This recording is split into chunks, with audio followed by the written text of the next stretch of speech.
For the third time this season, I am back, and I am in my third different location, coming to you from southern Italy near Bari. But for the first time this season, I am joined by my very good friend, Andy McBride. Here he is, Andy. How are you? How are you doing, man? I am well, thank you. I'm glad I've had a nice bit of vacation time, and I'm happy to be making my debut on the pods. It's making my permanent transfer. Exactly. It's taken a while. We've had you in training, warming you up, getting you used to the systems. Getting the match fitness up. Yeah, absolutely. Exactly. I should also say to the listeners, welcome to the Anglo-Italian pod. As always, follow us on Twitter at Italian Anglo Pod, on Instagram at Anglo-Italian pod. I'm always terrible at the admin, but I think that's all of it. Andy, what caught your eye in the footballing world this weekend? What were your feelings from the weekend's action?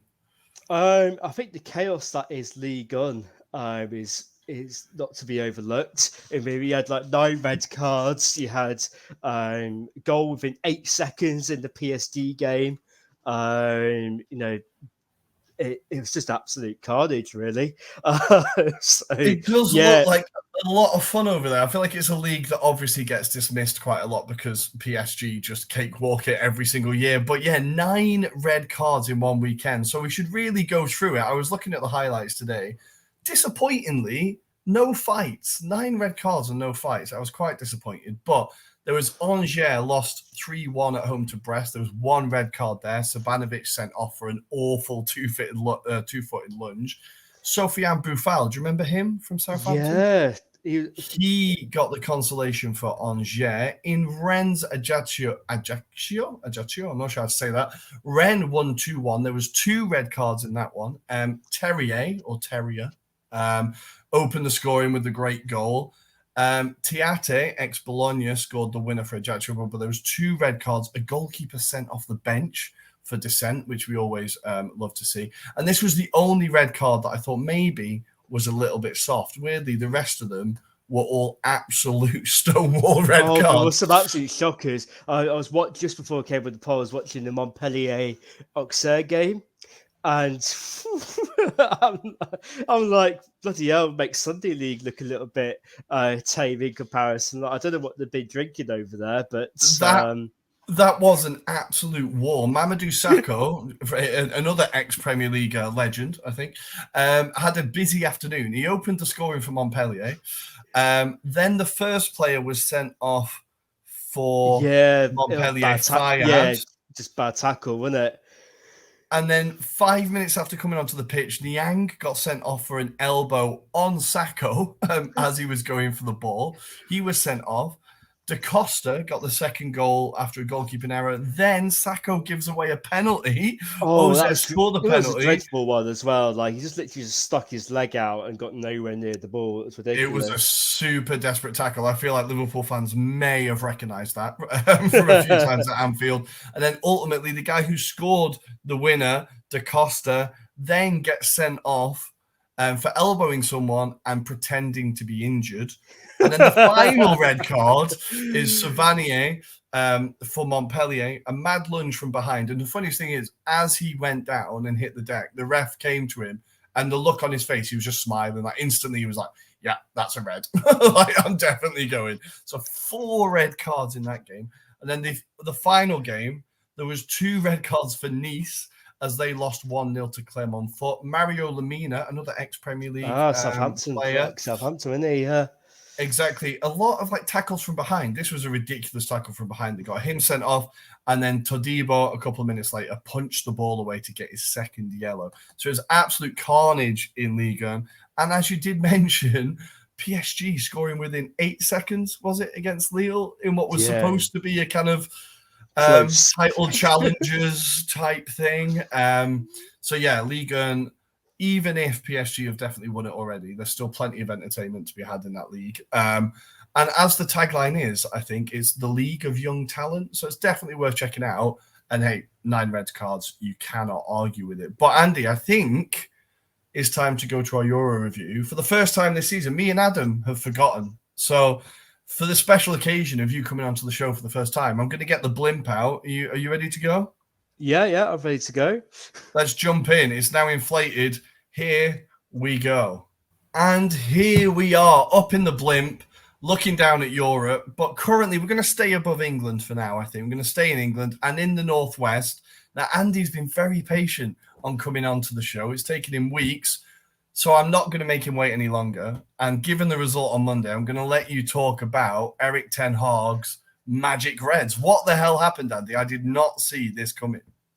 I don't think anybody saw that coming, to be perfectly honest. I think the general mood was that if we could look like we vaguely give a fuck, we might be able to get away with not getting our asses handed to us and maybe get out a draw out of it.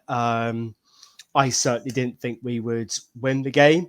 Obviously, you always have a puncher's chance of these kind of games. But yeah, there was nothing out of the first 2 games to suggest that that result was coming. I think the Brighton result and the Brentford result especially were some of the worst performances I've seen from Manchester United in recent years. I think apparently after the Brentford game, Ten Hag got them all into training, cancelled the day off and made them run the roughly 15 kilometres that they failed to run against Brentford.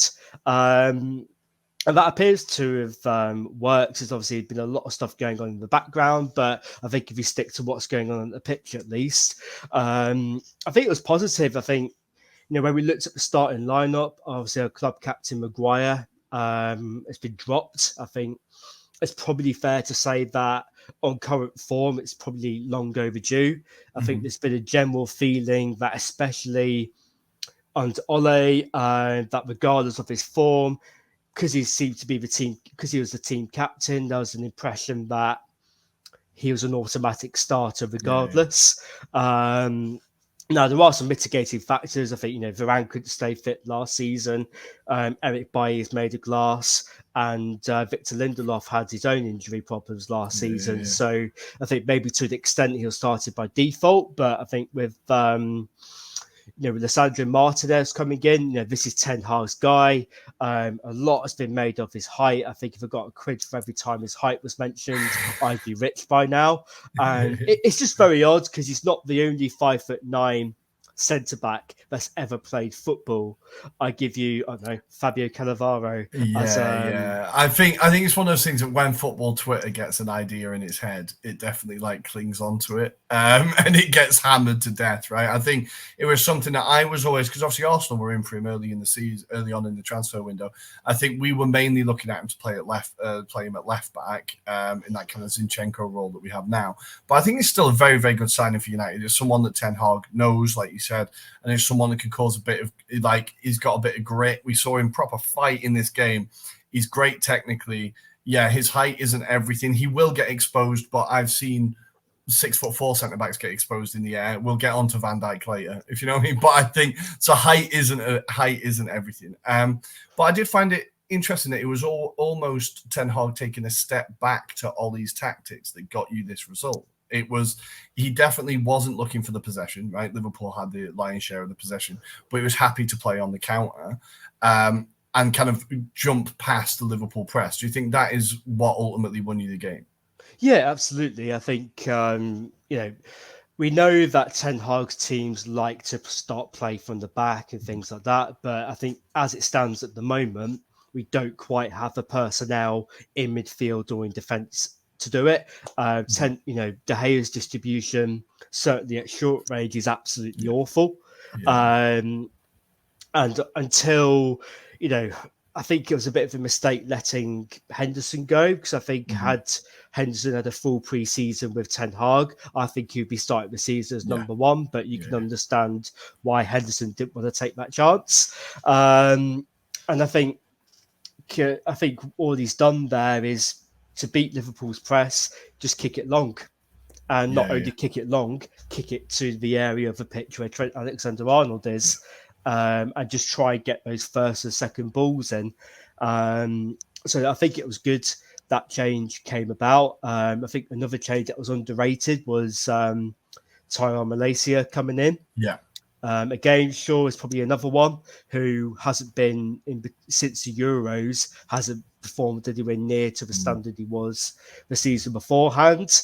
And he looked a bit ropey the first couple of games. And I think Malaysia is a lot more aggressive. Off the ball, gets closer to his marker. And apart from the goal that Salah scored, he dealt with that threat from the right-hand side really, really well, considering the caliber of players he was up against. So very, very promising. I think this is it's good to see that Ten Hag has seemed to learn this lesson quite quickly in the season. I feel like it's easy to compare United and Arsenal and where they are in the kind of process, if you know what I mean. But I think United and Arsenal were in very similar situations, and I think the things that United are going through now, I recognise from the past at Arsenal. But I think it took Arteta a little bit longer to drop those established players and to kind of trust the other players, or try and even be pragmatic. Like when we won the FA Cup, we won it playing like Catenaccio. It was just get a goal and defend. But I think seeing Ten Hag make those decisions quickly and being pragmatic is only good for United. And the fact he's not scared to drop Ronaldo, he's not scared to drop Maguire, means that maybe you can get through this phase a little bit quicker. I think maybe you'll see a type of football from him that you didn't expect this season, as he is pragmatic. But if he's getting results, nobody will really be bothered, I don't think. Two players that did stand out for me. I really like Anthony Elanga. I think he caused a lot of problems for Trent on that side. And I think Sancho on the other side, them both playing like the traditional winger role and spreading the pitch, was just Liverpool could not get there. Like Robertson and Trent to push on. It just could not happen. I also think, weirdly, Martial has had his one good game of the season, right? He came on, but he made a huge difference, and he was able to free Rashford for the goal, right? Were you impressed by Martial's cameo? Yeah, I think, if you'd have said to me before pre-season, I fully expected Martial to have no future at Manchester United, because his goal return had been pretty pitiful. The 18 months prior, obviously, he went to Sevilla, did nothing there either. But I think Ten Hag seems to be able to get a tune out of him. The one thing that Martial's really good at, he's really good with his back to goal. He's still got a quick turn of pace, and when he's motivated and when he's up for it, he is a real handful. You saw the way he turned from Van Dijk and slipped Rashford through for the goal. That there is a talented player there, and I think he's got a chance this season, pending a striker being signed out of nowhere, to make a difference. And the only reason we didn't start the season was because of injury. Well, this is his opportunity to stake a claim, right? It looks like anybody is like Ten Hag's looking at anyone for a starter position, right? Everybody's got a clean slate. Everybody gets their chance. Maybe this is Martial's chance. He's had a few in the past, right? He's been there under enough managers. But maybe this time he takes it. If he does, then United have got a hell of a player on their hands. What I do like, though, is that we're seeing Rashford actually looking a bit interested again. I think despite how absolutely awful United were in the first two games, I feel like Rashford possibly wasn't the worst player on the pitch, and he was just kind of thrown in under the bus with the rest of them. I think he's actually been improving recently, and it was good to see him get the goal against Liverpool, because even just for England, we all want to see Rashford back on form. He's obviously a really good lad, fantastic footballer on his day. I would love to see him back in form. As long as he doesn't score against Arsenal like he usually does, I don't really mind. Were you excited to see him score again? Yeah, I think it's just confidence. Like, I think one thing I noticed against Liverpool, he was trying to take on his man, push forward, which he wasn't really doing last season, because I think his confidence hit an absolute low. I think he looked distracted. He looked like he didn't want to be there. Well, certainly not on the football pitch, at least anyway. Whether there was something going on externally, we don't know. But it did look like he wasn't really with it. And I think first couple of games, although the end product wasn't there, it felt like there was a bit more willingness. So, and it's the same thing with Sancho as well. I think he's not a pace merchant. He's somebody that you need to be playing smart 1-2s with. And that goal came from that kind of passage of play. He was able to knock it into Langer, get it back. He sold Milner and Alisson. A beautiful dummy. That was a beautiful dummy. It was absolutely beautiful. And don't know what Van Dijk was doing. He was just vibing. And he was just giving him a death stare. See if he could scare him. I don't know what was happening, but that's a good point to turn around and say we do need to talk about Liverpool. We do need to think about now. This could be sheer coincidence, but after 7 years at Mainz with Klopp, it all started to go a little bit wrong. After 7 years at Dortmund with Klopp, it all started to go a little bit wrong. We're now in the 7th season at Liverpool. Is it all starting to go a little bit wrong? Now, I've seen Liverpool fans instantly, very, very quickly turn around and start moaning about FSG, the owners, and how they're not investing, which is funny when they're taking the piss out of United fans for moaning about not investment. I did find that quite funny. But one, do they have a point with lack of investment? They only buy when they sell. And do you think Klopp is it the fact that this squad is just aging and he hasn't been backed, or do you think he's been found out a little bit, his system? What do you think? I think it's a mixture of everything, really. I don't think you could pin it down to one specific thing.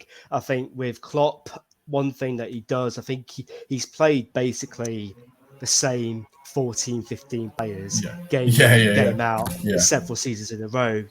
He moaned frequently about not being able to have 5 substitutions last season, yet he only uses 1 or 2 a game. He doesn't, I don't think he rotates his teams particularly well, to be perfectly honest. And, when we sat there wondering why they're a little bit knackered and burnt out, because, you listen to Liverpool fans, they apparently have the greatest left back of all time, greatest right back, best centre back, best goalkeeper, best defensive mid, best front three in world football, and yet they haven't won anything. They haven't won the league. They haven't won the Champions League. I think the problem is squad depth a little bit. I think certainly in the centre of midfield, I think they're lacking in numbers because Thiago's injury record, he's one hell of a player. I mean, he's on De Bruyne levels in terms of capability, but he can't stay fit. Milner is starting to get on a little bit now. Henderson's a good support player, but you can't rely on him to be the creative hub of the team. That's not his game. So I think they could probably do with some reinforcements there. Again, with FSG, like they don't buy for the sake of buying. They buy the right player as opposed to just any player.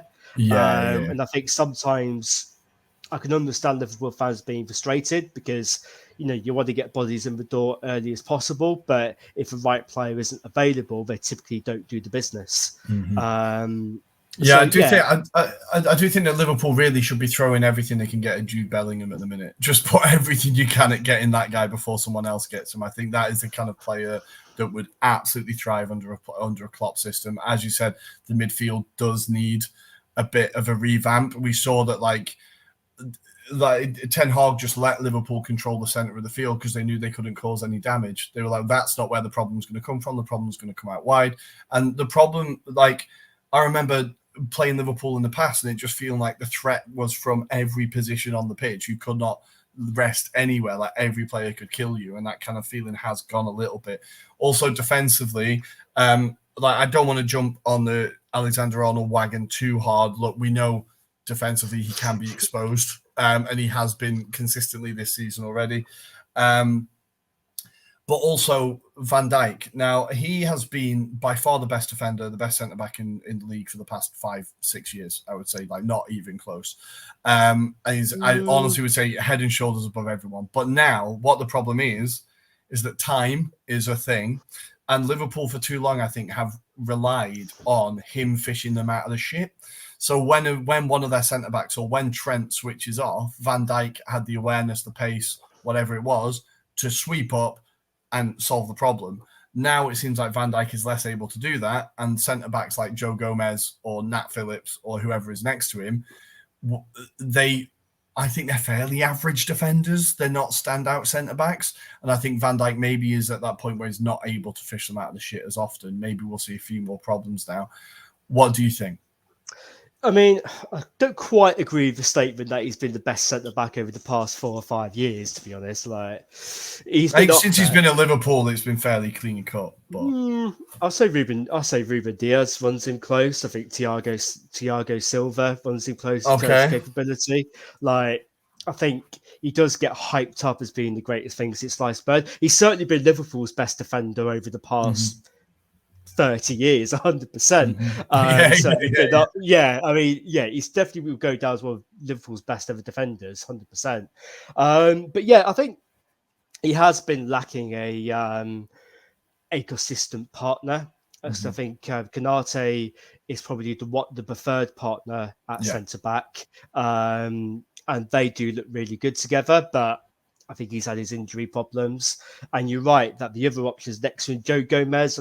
Again, I don't think he's top quality. You know, he's good, but I don't think he's ever going to be world class. And the likes of Nat Phillips, you know, aren't really Liverpool standards. And I think that's probably another area they could do with investment, because they do, you know, John Matip is another one who picks up a lot of injury problems. And I think they do have to look at as to why they're getting so many injury problems, because I think it goes back to your lack of squad rotation, right? I think that's what, when you've got no depth, or when you don't think you've got any depth, you have to play these players all the time. You run them into the ground, and it's like a vicious cycle, right? I think it all kind of feeds into itself. But very quickly, I'm going to give you 1 minute before we move on. What are your expectations for United this season from what you've seen? I think it depends on what happens the rest of the transfer window. I think Casemiro, as unexpected and unplanned that was, I think that's a massive addition, especially given we've been playing Freddie McTominay at centre mid. I think if they can get the additions in, I think top 6 is probably where United will finish based on the current squad as it is. But I think realistically, there's only probably 2 or 3 signings away from mounting a proper top 4 challenge. As to whether they will arrive or not, who knows? But based on where we're at the moment, I think top 6 is probably where the bar should be set for this season, in my point of view. I like that. I think that's probably fair. I think as long as the United board are patient, and they're very, very patient, they should give Ten Hag the time that he needs, because I think he was getting written off far too early. And what we've seen is a tactically clever performance there from Ten Hag, a pragmatic performance, tailoring what he has and not just insisting on one idea. I think that shows you like how flexible a coach he is. He's worth sticking with. But we need to move on from Liverpool, Manchester United, and we're going to move slightly down the table, or very down the table, and we're going to be talking about 2 English managers and the sack race. So maybe listeners, you can guess which names we're going to talk about. One of them lost 3-1 at the weekend, I believe, and one of them lost 1-0 at the weekend. We are, of course, talking about Frank Lampard. Oh, no, they drew 1-1 Everton in the end, didn't they? Drew 1-1. Frank Lampard and Steven Gerrard. Now, 2 teams that Everton, of course, Lampard was the saviour to keep them up on the last day of the season? Or I think it was the second to last game, wasn't it? The season he kept them up. Steven Gerrard now... Yeah, Steven Gerrard now has a worse record than Gary Neville when he was at Barcelona. Why do we think these managers are struggling? why do we think they're hyped so much? And are there maybe two other English managers who should be talked about them more? So what are your thoughts on Lampard and Gerrard, Andy? I think with Gerrard, at least, he did actually arrive at Villa with a bit of substance and success in the back. He took over a dysfunctional Rangers team, within a couple of years turned into league champions. Given the dominant position in which Celtic were in, that was a very, very good achievement. And certainly our friend of the pod, Craig, will attest to that. So, there was reason to believe that Gerrard was going to be a success. Maybe could still be a success at Aston Villa. With Frank Lampard, it feels like he's been handed jobs without any success. It feels like he's been handed jobs based on his name rather than any real success. He took Derby from 6th place to 6th place, even though they spent a lot while spending a lot of money. That they didn't have. And we've seen where they are now, right? So you can't say he failed, but he didn't really improve the team. Same with Chelsea as well. He achieved the bare minimum by getting the top 4 in the first season when they had their transfer embargo, which is still signed 2 players, Kovacic and Pulisic. That's why I always throw out, whenever Chelsea fans give it the transfer ban nonsense, I tend to do one. No, you did still make signings. Exactly. And, when they did invest quite heavily on a lot of players, he wasn't able to get anything out of them, really. He didn't have a good relationship with Antonio Rudiger. Couldn't get anything out of Timo. Well, no one could get anything out of Timo Werner, to be honest. So maybe it's harsh to blame. And again, I think with Lampard, I think he's been dealt a harsh hand at Everton because Everton are at they've reached the consequences of their action stage of Everton. They've spent an awful lot of money on players, and they've got barely any return in terms of certainly on the pitch performance. And because they're building a new stadium and financial fair play, they are struggling a little bit. So they've been relying pretty much on the old bargain basement side of things at the moment. I think they're really, really lacking up top. I think with Dominic Calvert-Lewin's injury problems, I don't know what in the money laundering is going on with £60 million for Anthony Gordon. That story just absolutely. I think he's a player that I remember he played well against Arsenal because it's Arsenal. But there's not been many performances where I've been like, oh, that guy looks all right. He's fairly exciting, I suppose. But I saw quite a funny compilation on Twitter today that was all of his Premier League goals, all 4 of them, and 3 of them are deflected. And I was like, really? That's 60 million? It does seem a bit strange. I think with Lampard, what worries me is his lack of apparent tactical awareness. I don't think he's tactically a great manager at all. I think a manager or other managers could get more out of that Everton squad. I think, look, it's not a fantastic squad, but there are players there like Alex Iwobi has turned into a really good central midfielder. You've got good wingers there. I think you've got a fairly steady centre-back and goalkeeper, like defensive and goalkeeper. It looks fairly steady. If Mina can stay fit, then you've got a great centre-back there. I think another manager could get more out of that squad. I think with Lampard, I remember when he was at Chelsea and Arsenal hadn't won in God knows how long, and then Arsenal just rocked up and beat them 3-0. I was like, who the heck? How is he not prepared for us? We've been crap the entire time. I think tactically he's not great. And even signings that apparently he had a hand in, like Dele Alli, he's already been sent out of the club. I just think he's getting hyped because of his playing career, not of his management career, as you said at the top. I think with Steven Gerrard, if he could coach defence, he would be a very good manager. He just cannot. Villa, they're like Leicester. They can't defend set pieces. They've already conceded 3 set pieces this season. They've conceded a lot of goals already this season. It seems that their transfer policy is just sign exciting number 10s and wingers and don't bother with anything else. I know they tried to sign Diego Carlos. They signed Diego Carlos and were incredibly unlucky there. He's now done his ACL, right? And he's out for most of the season. Like, that is incredibly unlucky. And he dropped Tyrone Mings as captain and from the first lineup, and now he's having to sort of go shit. You're gonna have to use him again. I don't know what's gone on there. Sorry, Tyrone, can you come back in, please, mate? There's obviously been a bit of a falling out there, which is interesting.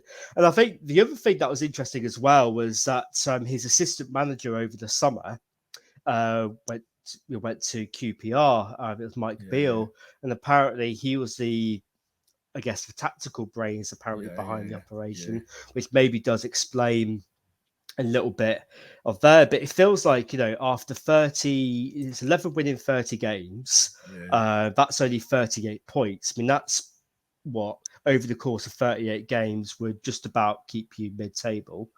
Over the past 11 games, it's only 2 wins in 11. That's relegation. It's concerning. It is relegation form. And I think the thing is they've got really exciting attacking players. Like, they've got Danny Ings, Ollie Watkins, they've got Coutinho, they've got Leon Bailey, they've got even the young lad, is it Archer? Buendia as well. Buendia, got some really, really exciting players there. I think just if they could just get the defense sorted a little bit, maybe. But maybe you're right with the Michael Beale thing. It's always interesting to realize how much assistants do make a difference. Like, I always go back to Steve Holland, who is now assistant at England and was at Chelsea. He was a manager at Crew Alex when I used to go and watch them, and he was terrible. We got relegated. He was an awful manager. But as an assistant manager, he's had a career that has won everything. And I always find it fascinating to be like, there are people who are just great at being an assistant, right? They're just great assistant coaches. And I think maybe Michael Beale was one of them. But I think both of those teams, I've backed Everton to get relegated this season. I think they avoided it last year. I don't think they'll avoid it this year. Villa, I think they'll just have they finished 14th last year, right? I think we'll probably just see them roughly the same. I think Villa would spend their way out of the trouble. Yeah. And also, because I think with Gerrard, I think part of this probably doesn't know his best 11, which after 30 games, you should really. And I think that's probably contributing to the lack of cohesion. In their performances. No, that's a very good point. He often switches from 4-2-3-1 to 4-3-3 as well. He can't really settle on a system either. So it's not exactly filling, I can imagine it's not filling Villa fans with confidence. But on the spot, before we move on, who goes first, Gerrard or Lampard? I think Lampard. I could pretty much tell you now who'd be the first person to come in the door. It would be Sean Dyche.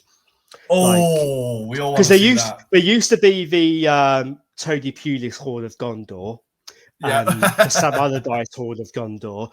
Nowadays, I think if a Premier League team is in the shit by the World Cup, the Sean Dyche Horn of Gondor will be blown, and he'll go to the first club that blows it. I absolutely love that. We are going to be waiting for that moment, and when it does, we will get a horn blown for it, I imagine. So we're going to have to move on quickly because you have to do Serie A as well.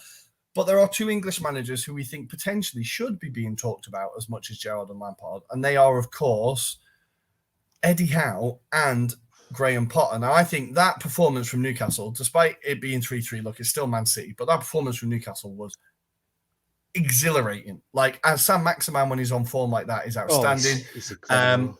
Almiron had a personal vendetta against City, understandably, after Grealish's comments.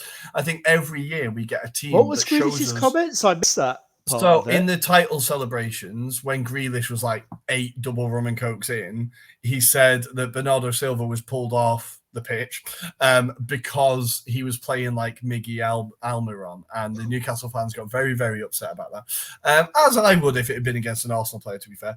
And it looked like Almiron had a personal vendetta. He obviously got the first goal for Newcastle. And I think every year we get a team that shows us exactly how to beat City. Tottenham did it twice last year. They showed us just go at them, let them have the ball, but counter, just run at them, and they will, you will find space. Do you think that this season maybe more teams will take notice? Because I feel like everyone sees it and then everyone ignores it. And everyone just goes, no, we're going to sit back. We're going to sit back and let them have it. Do you think teams will actually be less scared of City now after that. I think it was a really impressive performance from Newcastle. I think time will tell with that one. I think Newcastle were very, very impressive. And I think, I don't think Manchester City are looking particularly great in defence at the moment, because obviously it started with Nathan Ake and John Stones. Nathan Ake, for me, is not Manchester City quality by any stretch of the imagination. He shouldn't be a starting centre-back for them. Obviously, Ruben Diaz is obviously coming back from injury, but he did have to come on after an injury to... Was it Ake? It was Ake, it was Ake. And I think, and I think they can, like I said, they can be got at, because Walker and Cancelo push really high up the pitch. Walker was having an absolute nightmare against San Maximan. He could not keep on top of him at all. Yeah, because I think with Walker, he's always relied on his recovery pace to get him out of the shit. And I think when you've got somebody as quick and as tricky as San Maximan, that kind of becomes redundant. And I think, up top, obviously, with Callum Wilson, he is a 20-goal a season striker. He just can't manage 20 games. That is the Callum Wilson paradox. But at the moment, he's fit and he's scoring. I mean, that finish, like outside of his right boot, which I think is his weaker foot, to knock it past Ederson, I think was a great little finish. And obviously with Trippier, apparently like the last three free kicks that Trippier took for Newcastle, he scored all of them from direct. That was a beautiful free kick. It was a beautiful free kick. Yeah.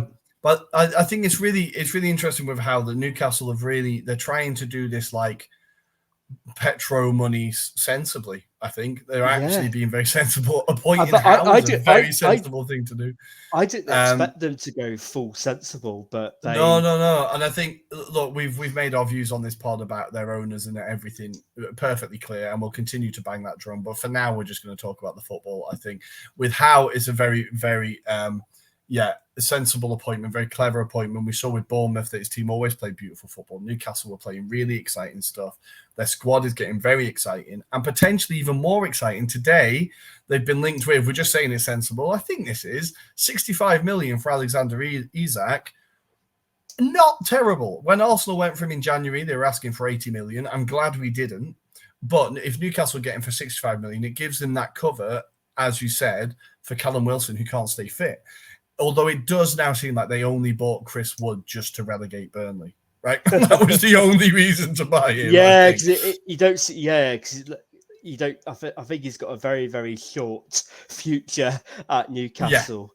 He'll be on loan. He'll be on loan to, I'm gonna say, a championship team. In January, he's going to go on loan. I think he's got Everton vibes. Oh, I could definitely see that. Oh, God, poor Everton fans, man. Poor Everton fans. To be fair, Chris Wood is not a bad player. No, he's decent, but it's not exactly like... It's not exciting, football, is it? But it's not particularly you take what you can get. But I think also, I just want to add a little bit on the City-Newcastle game. I think Pep needs to get his players to give the ball to Haaland more. They are still learning. They're still learning. Foden needs to learn how to cut a ball back. My God. Yeah. He gets quite greedy sometimes, doesn't he? Like, he's a talented boy, but he just needs to get his head up and go, right, if you've got Haaland in the box, just pass it to get. Yeah, I know. Just give him the ball. I think De Bruyne is the only one that's really doing that at the moment. Just knocking it into direct, because that is City's get out of jail cards. If the tippy tappy stuff is failing, just fucking knock in the big old cross, knock it long, because you ain't stopping him. No. Nothing's getting in the way. Once he gets the ball, that's it. Like, and I think we've seen the game. Was it West Ham where he got 2 goals? Super exciting performance. We know he's an absolute killer. I think it was something that pre-season people were like, are City going to be able to get? Are they actually going to be able to play with Haaland? I think we're seeing them learn as we go. But I'm sure they will be fine. They'll still win the league at a canter, I'm sure, Man City. But from Eddie Howe, we should go on to the other one, who's had a great start to the season, including against your beloved Manchester United, Graham Potter. Is this the guy that Tottenham should have appointed? Is this the guy that United should have appointed? Is this the guy that the next top 6 team who get rid of their manager should appoint? Like, I think Brighton could have a huge season this season. I'm really excited about him. What are your thoughts on Graham Potter? I think he's absolutely fantastic. There was rumours about Graham Potter when the United job came, when Ollie got sacked, and apparently he was taken out of contention because he didn't have enough Champions League experience. For God's sake, right? Good. I mean, that tells you all you need to know about United's view on things. But yeah, absolutely. I mean, he's lost Basuma, he's lost Cucurella. Granted, they've got big money for him, but yet you look at their team and they don't really look any. They don't play any differently. Like they still play really tidy football. Aesthetically, they're one of the best teams to watch, maybe with the exception of Man City. But aesthetically, in terms of nice passing football, they're so easy on the eye. And I think he's shown you can get a lot out of the players there. I think, he's got a bit of an Indian summer out of Adam Lallana. And Danny Welbeck looks absolutely reborn under Potter. I was seeing flashes of his brilliance at Arsenal. I really enjoyed watching him at Arsenal, even if he didn't get as many goals as he should have done. I think personally he's a much better player than Neil Maupay as an all-rounder. And it's, another example of Graham Potter getting these players and creating a system that suits these players. It seems like a real strength of his.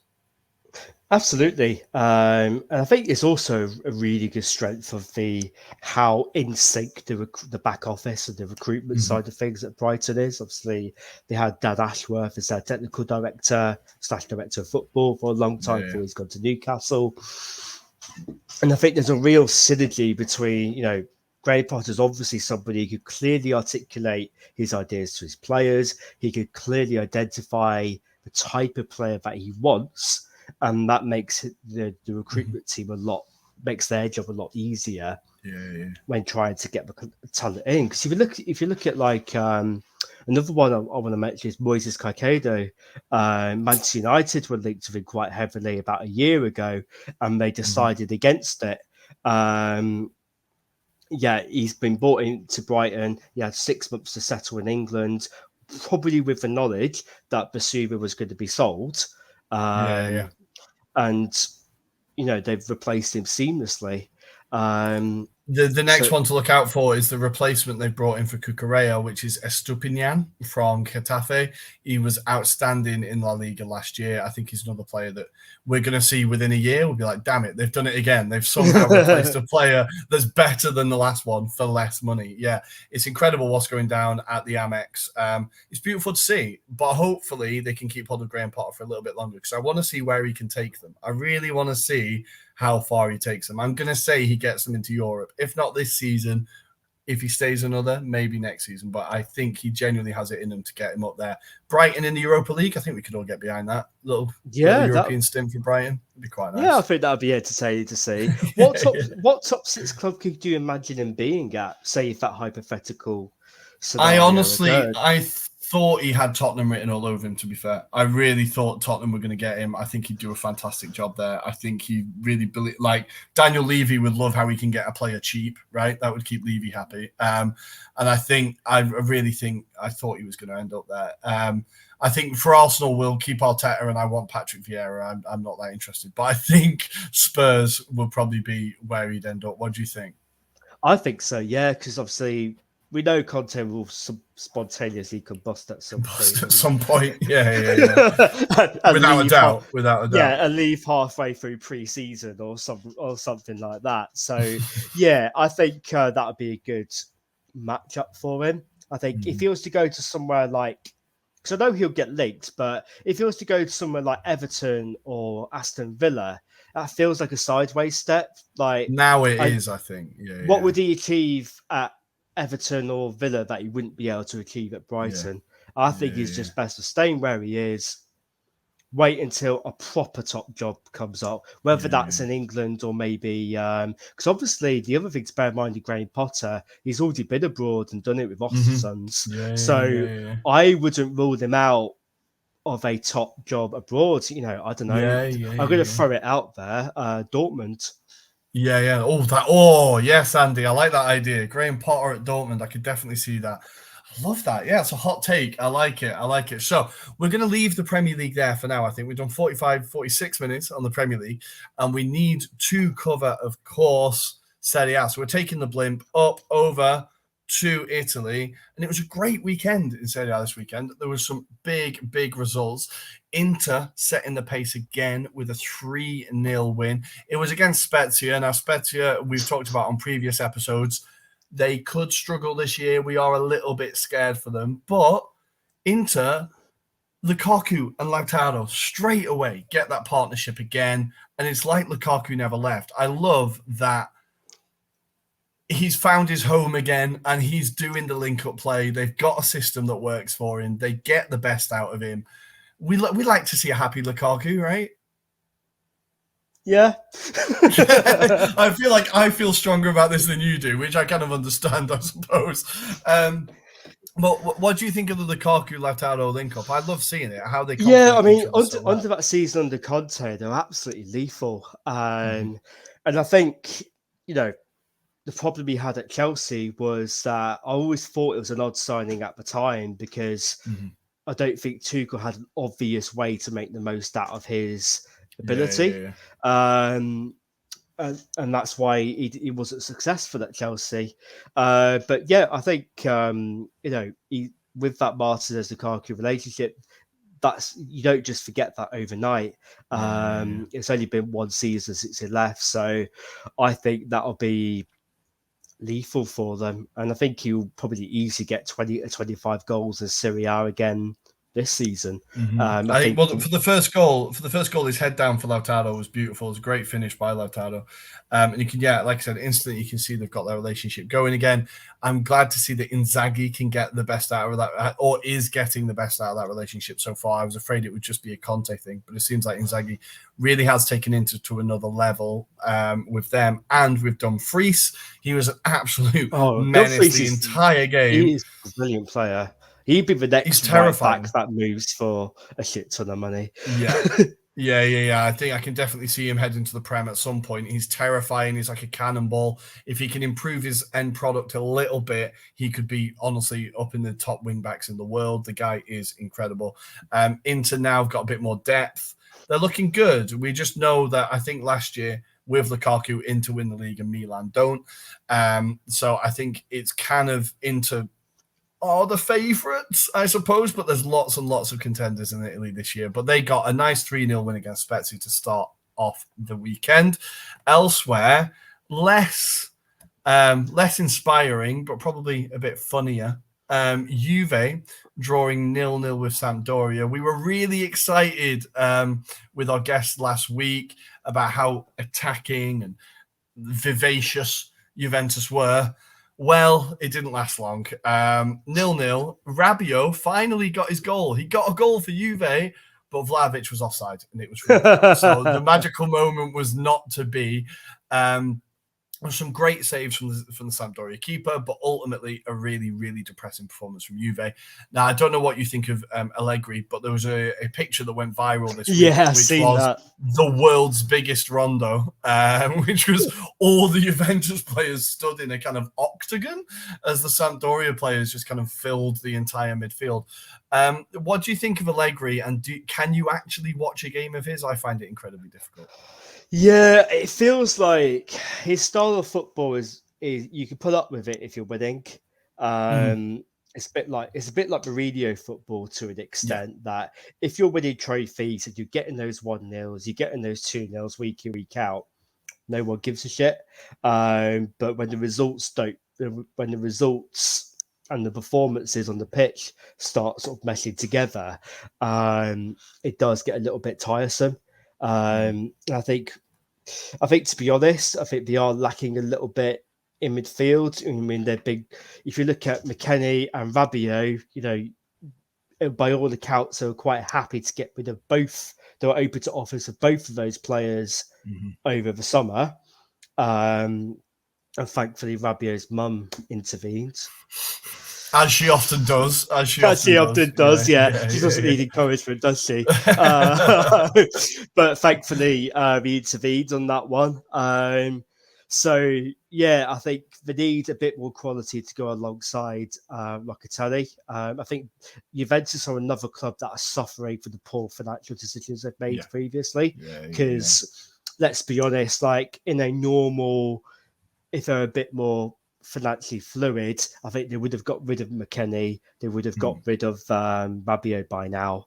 But without the replacements to come in, they can't really do it. So yeah, I'm also confused by their targets. They look like they were getting Memphis Depay, which I thought would be a great signing. I think he's criminally underrated. His personality kind of lets him down a little bit. But now it's not Depay, and they're getting Milik. And I'm like, they're two very, very different players. Yeah. Like their targeting does seem to be a bit all over the place. So Juve not being as well run as they usually are, not the well-oiled machine that we're used to seeing, which I have to say is great to see. It's great for Serie A. It is incredible for Serie A.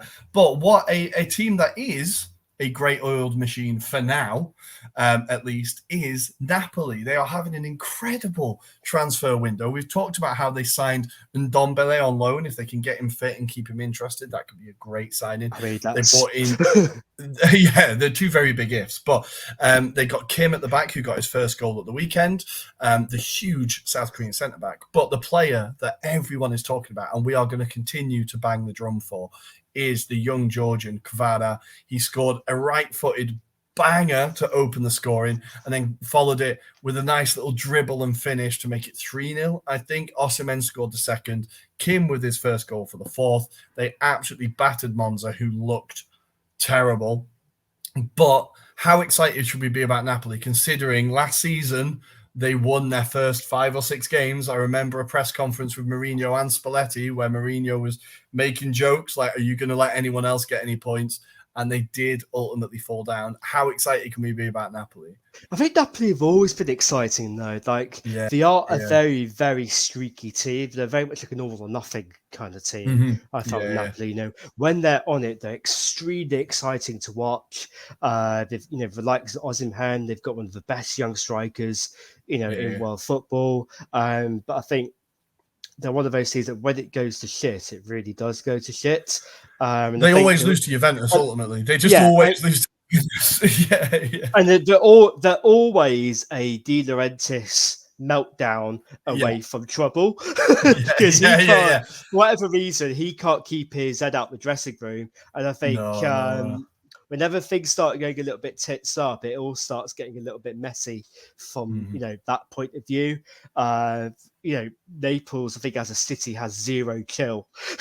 Yes, that's very, very true. And that's very much true. That is very much reflected in their football team. It is fantastic to watch, but when it blows up, it really does. It's I think from a romantic point of view, I think you'd really love to see them, get the first Serie A title. I think it was 1990, wasn't it, when they last won the Serie A title in the Maradona era. So I think they're a bit like Liverpool in some ways, that when if they eventually do get that title, it'll be absolutely bedlam over there. Oh God, yeah! I'm driving straight down to Naples when that does eventually happen. I'm telling you. There you go, podcast trip, live video. There we go. Yeah, we're all going. But yeah, I just wanted to very quickly focus on Kvara. I think Napoli, what they've done is they've gone out, they've spent a lot of money on Osimhen, right? But as you said, they've got one of the most exciting young strikers in world football there. And what they've also done now is they've got a player who I think any club in the world genuinely could have been and should have been looking at. And they've got him with no challenge, no fuss, and he's instantly slotted into the team. He's already scored more non-penalty goals than Insigne did in the entirety of last season. So they've lost their captain. Everyone was worried how they're gonna react. They've got someone who's already outscored him. It is insane how good this signing is. I think he could be the player of Serie A this year. Genuinely, genuinely exciting. All this is just going to be a massive jinx now, and he won't score again for the rest of the year. But for now, very, very exciting times at Napoli.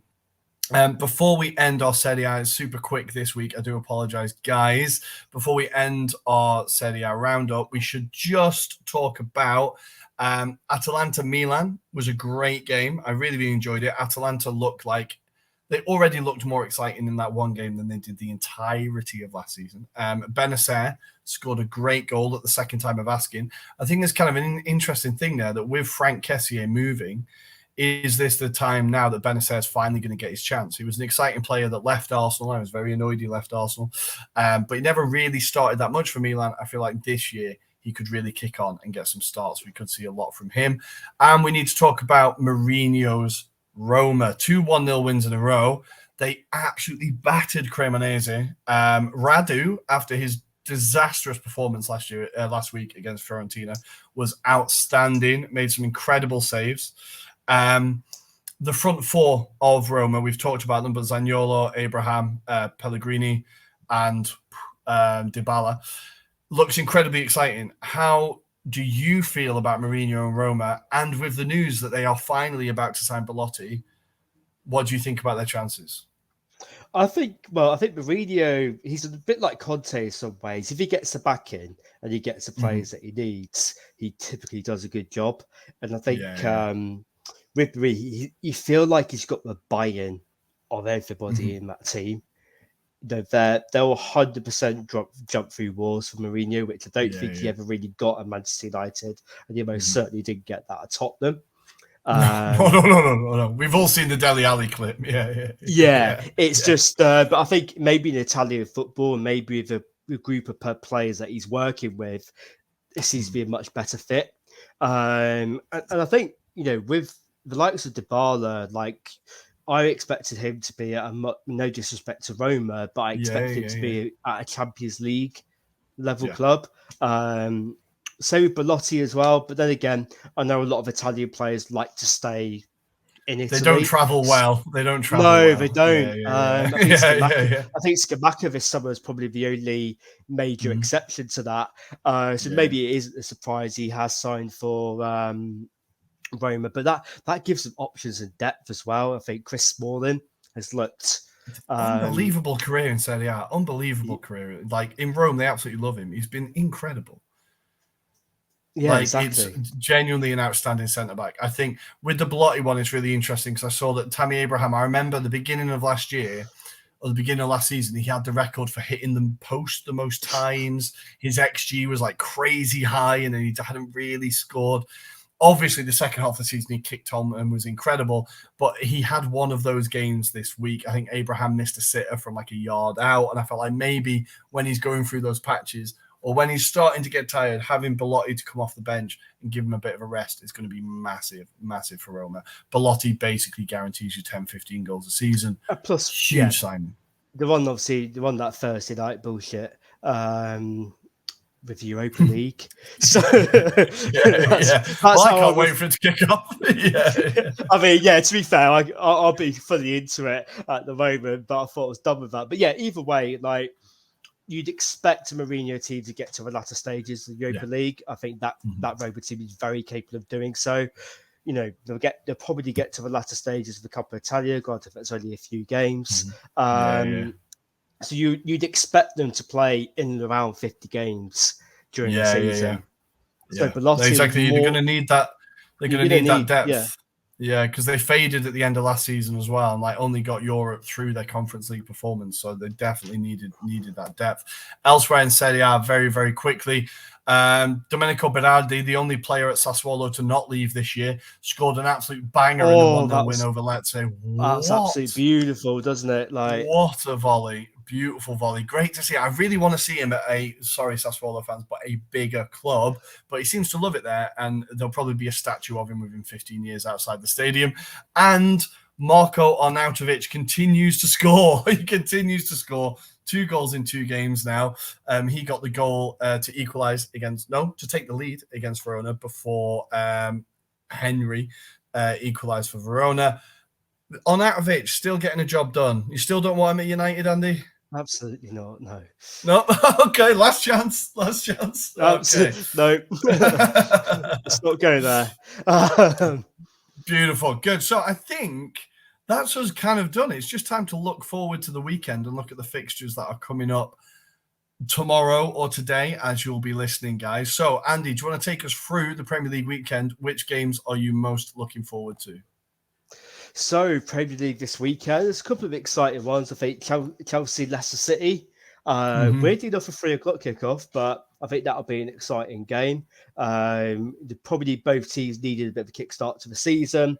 I think Brighton Leeds will be a little bit of carnage. I think they're both playing quite good football. I think Jesse Marsh, he gets a lot of flack, mainly because of the Americanisms and all that kind of stuff. I think he rubs people up the wrong way, but he is. I love him personally. I think he's a really good manager. I think he's 6 months. I think it's 6 months at Leipzig where he probably got screwed in the transfer market aside. He's showing that he could do a really good job, so I think that's a good one. I'm going to stop you there quickly. I can't believe we've not actually covered Leeds Chelsea, but yeah, you're right. With the Chelsea Leicester game, two teams that desperately need a win now. Leicester, we talked about, they look like whatever the hell's going on there. We've not signing anyone and selling everyone. It looks like Fofana's going to leave. Looks like Tielemans going to leave. Still no incomings. And for Chelsea, their drunken football manager experiment seems to be getting stranger and stranger by the day. So two teams that really need a win there. Yeah, I think the Leeds game, for me, Leeds-Brighton, that's the game of the weekend, I think. That's the one that I'm most looking forward to seeing. Yeah, I think it's a pretty ordinary weekend for the Premier League, to be perfectly honest. There's no real big ticket games. So I think in terms of aesthetics, I think Brighton Leeds will be quite good. I think Arsenal Fulham would be a nice game. I hope so. I think that'll be, obviously London derby. I think that'll have a little bit to it. I think Mitrovic might give Saliba maybe a real test. I'm waiting for him to go up against someone who's a proper shithouse, and this is the first chance. Vardy wasn't really at his shithousing finest at the Emirates, so maybe Mitrovic will give him a bit more of it. I feel like Arsenal played really, really well, but they've won games they're supposed to be winning. But we didn't do that last year, Andy. That's the thing. We haven't done that for 5 years. That's the difference. Fair enough. But yeah, I think obviously Saliba's done really well since 10 years after signing for Arsenal. It's probably felt like 10 years, isn't it? It's been long enough. I think that'll be a real test for him. So it'd be interesting to see how he comes through that. But yeah, I think otherwise, to be honest, it's probably a pretty ordinary Premier League weekend. It's not that exceptional. I do want to also quickly shout out Man City against Crystal Palace. Crystal Palace, of course, won at Etihad fairly recently. Always seem to give City problems. And just for the kind of, it makes me think I'm in the 80s vibe, Nottingham Forest versus Tottenham. That is on the Monday night. Sunday evening, sorry.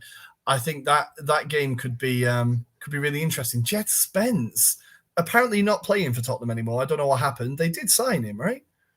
Yeah, they did sign him. Yeah, to get to make an appearance. Maybe he will make his debut against Nottingham Forest. That game, I think, is one to keep an eye on as well. Elsewhere, Southampton United, feeling confident about that one? We'll see. I'm never 100% confident when it comes to Manchester United. I think until there's a 4, 5, 6 games on the bounce run, I don't think that confidence will be there for the moment. But yeah, I think this game is equally as important as a Liverpool game, because it's one thing getting out of bed and getting yourself motivated for the biggest game of the season against your rivals, but it's another thing to do it against a team that you should be beating. Exactly. If you then follow that up with a loss, then it was all for nothing, right? 100%, So I think there is pressure on this game as well. Southampton, I think they've not been as bad as people predicted, but I think this is a game that you should really be winning. In Serie A, we've got a huge weekend, absolutely huge. It kicks off on Friday night with Lazio taking on Inter in Rome. Last time Lazio won this game 3-1. Inter, as we've said, solid start to the season, very solid start to the season. Lazio 0-0 at the weekend. This could be a really, really interesting game. It's a great way to kick off the season, to kick off the weekend even. Two teams that we know their fans are like gemelli, like twins. They absolutely love each other. So a nice, friendly atmosphere, but hopefully a bit of bite on the pitch. On Saturday, we then have a huge game, two teams that definitely aren't friendly. Juventus hosting Roma. We know how much Mourinho loves winding up the Juventini. 100%, how much he absolutely loves it. This has got 1-0 Roma written all over it. Proper shithouse performance incoming. Yes, proper shithouse performance, I think. But also, it could be a really interesting game just to see that Roma front four, as we've talked about, they're creating, I think, it's only been 2 games, right? But no strike partnership or no team has created as many chances as Roma have created so far. Once they get that cutting edge, they are going to start blowing teams away. This would be a great game for that to start, I think. Fingers crossed. Dai Roma, you have to embarrass Juventus. You have to. Elsewhere, Milan host Bologna on the Saturday. Verona against Atalanta is an interesting one as well.